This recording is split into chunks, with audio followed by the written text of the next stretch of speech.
So with that, I am very honored and privileged to actually introduce our next speaker. Our speaker, keynote speaker for our luncheon program is Deborah Boatright.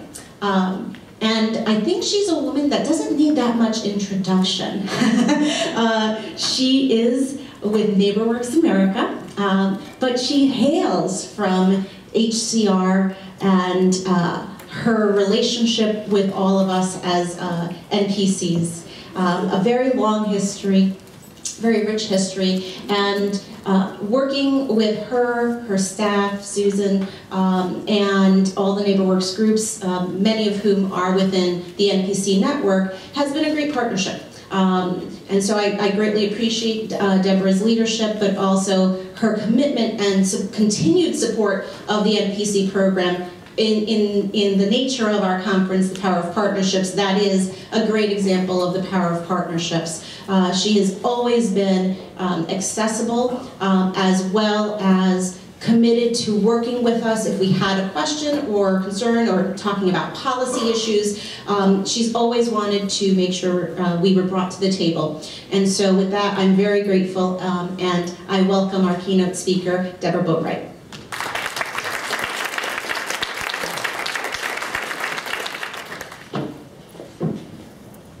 First off, I want to thank Jessica, not only for her friendship during this year, but also for the tremendous accomplishments that she has achieved during the time that she's been at the NPC Coalition.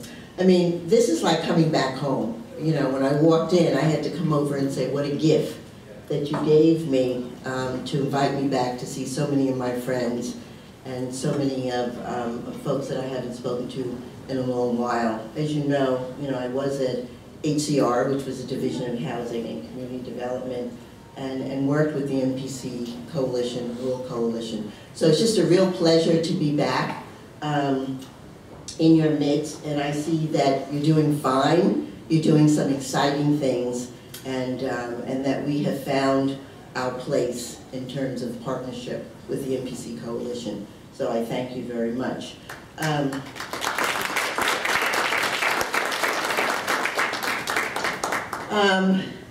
So I bring you some words and some thoughts about what we're doing and also how we can continue to work together. As I've just said, the Neighborhood Preservation Program is near and dear to my heart, and the 35th anniversary of the legislation that established the Neighborhood Preservation Program is surely worth celebrating. It also happens to be NeighborWorks America's 35th anniversary. And we too was established by legislation in 1978 to work in distressed communities throughout the nation. And I think that that is no coincidence. It was a sign of the times. In 1978, our leaders felt an obligation to preserve communities, to spur investment where disinvestment was rampant, and to build leadership and support local communities to the problems of the day. However, as I've come to see in my current work across 11 states, here in the Northeast region and throughout the country, the commitment by New York State government is truly, truly unique. Nowhere else in my travels in the 11 states and across the country have I encountered another state where there is an annual allocation of operational dollars to support community development, and certainly not continually for 35 years. That commitment is worth fighting for, and I really acknowledge and congratulate the New York State Legislature.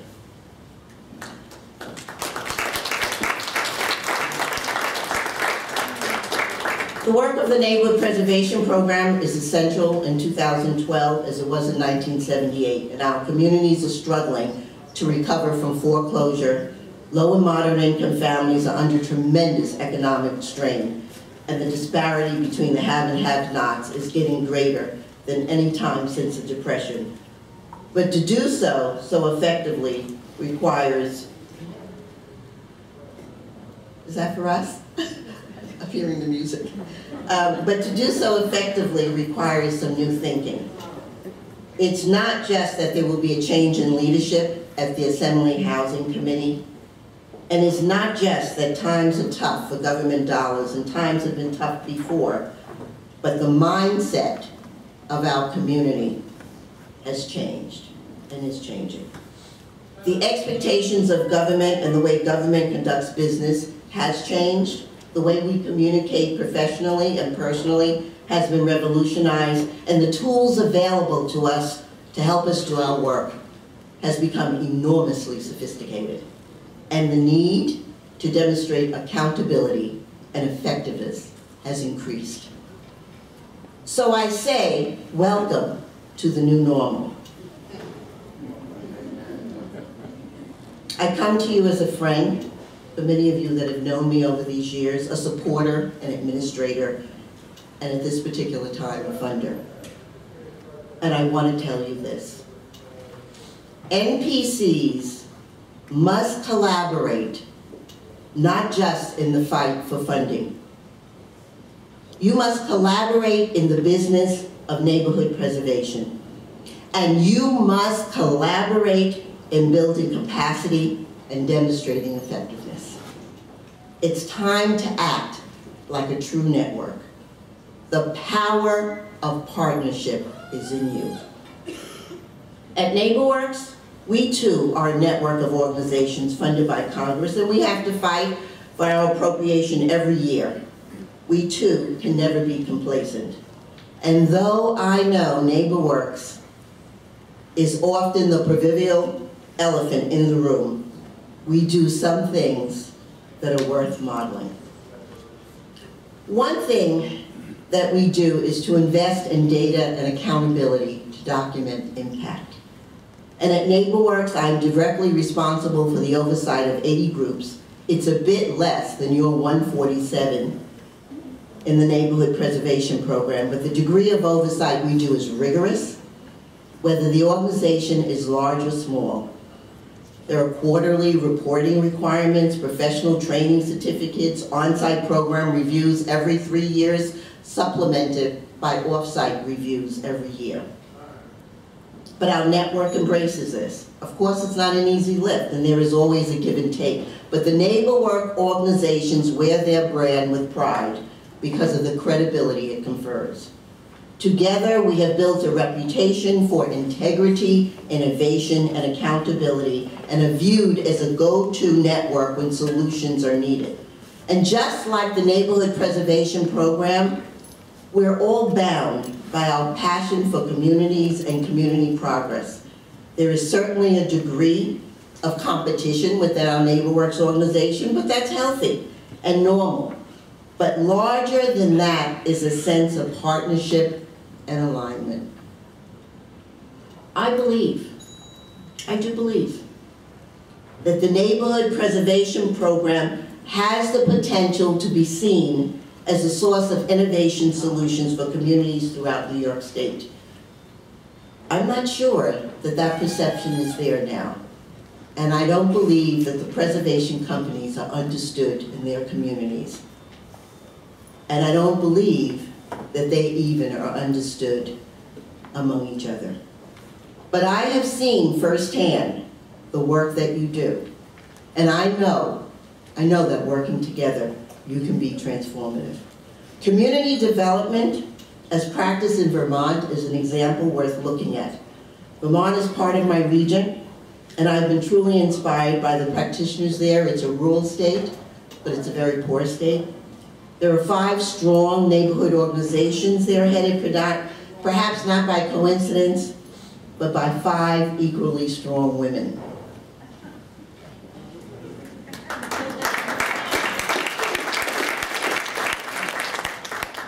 They complement each other thoroughly, not only in their shared mission, but in their lines of business. Each takes a lead in the area that they know best and executes statewide through each other, whether it's the delivery of homeownership services, reverse mortgages, asset management, or energy efficiency home repair. It's a marvel of collaboration on mutual interest and hard-earned trust.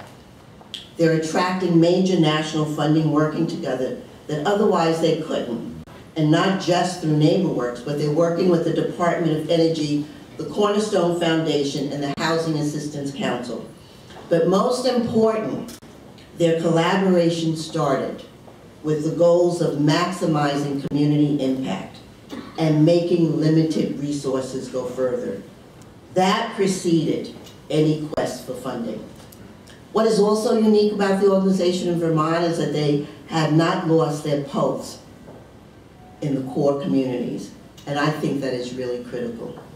We are community-based organizations, and our value proposition is still that we have ears to the ground. We have relationships with residents. We understand how our communities are changing and what they need to thrive. So what am I saying here? What's the whole point of this discussion? To succeed in partnership, you need to ask yourself, what is it that I do best? What can I share with others, and what am I a leader in?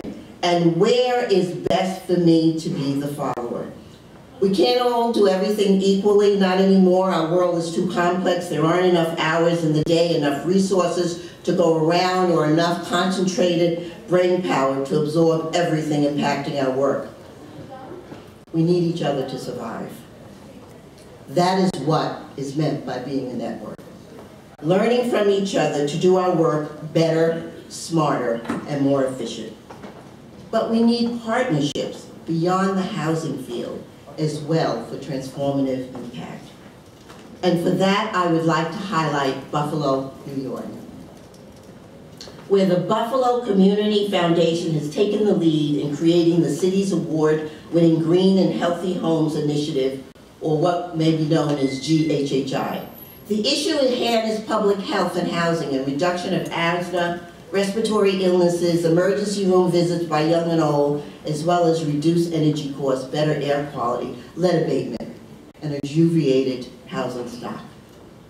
GHHI has helped agencies and organizations, all of them good, solid, committed groups, like our MPC NHS of South Buffalo. They have helped to get out of their silos and develop efficiencies for the common good.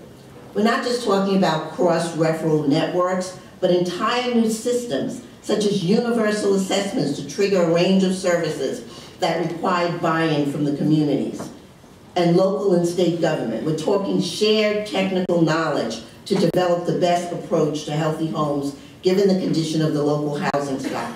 And we're talking workforce development to create jobs. Everyone has had to give up a little piece of their turf. And everyone has had to take the time to learn about each other's way of doing business. It was a complex and nuanced process, and it was not easy. But it was the right thing to do, and it has been transformative for the community of Buffalo. There are so many different approaches to learn from and to emulate. In Boston, several base community organizations have pooled resources and talent to develop a new one-stop center devoted to financial literacy and economic mobility. In Essex, New Jersey, right across the river, 6 complementary CDCs are developing mechanisms to share services from homeownership counseling to property management to expand the reach of each partner, all within a high-risk community. Community development has never been more relevant and more vital, but not as isolated groups in distinct neighborhoods, unified only by a grants program, but as part of an interactive network building on strengths and shared goals. I believe, I do so believe, I know you. I believe that the Neighborhood Preservation Program can be the source of innovative solutions for communities in New York. And I stand as the Regional Director of NeighborWorks America. I stand here today ready to support and help you. So I challenge you, I challenge you. I challenge you to embrace collaboration and partnership. I challenge you to embrace new systems and technology. I challenge you to embrace a culture of inquiry. And do not shy away from documenting impact, because it is the story that we have to tell. And finally, I challenge you to embrace change and make it your own, for the communities that we work in are counting on us. They're important. They're real people. We need to be there with you. I challenge you. Thank you very much, and have a wonderful afternoon.